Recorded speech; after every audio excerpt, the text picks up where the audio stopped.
There are 4 gardens in the Getty Center, one at street level, the rest at the top of the hill, and an outdoor sculpture terrace.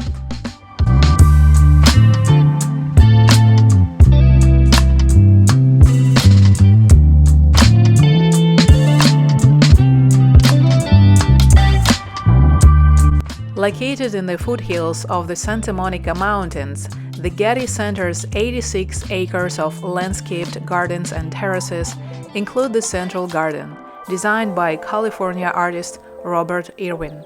Since the Getty Center opened in 1997, the Central Garden has evolved and its plants have grown. I think Central Garden is a piece of art.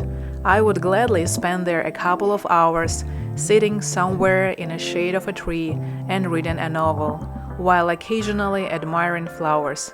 I know it might sound a little idealistic, but it feels like a beautiful place to relax and enjoy a slow pace of life.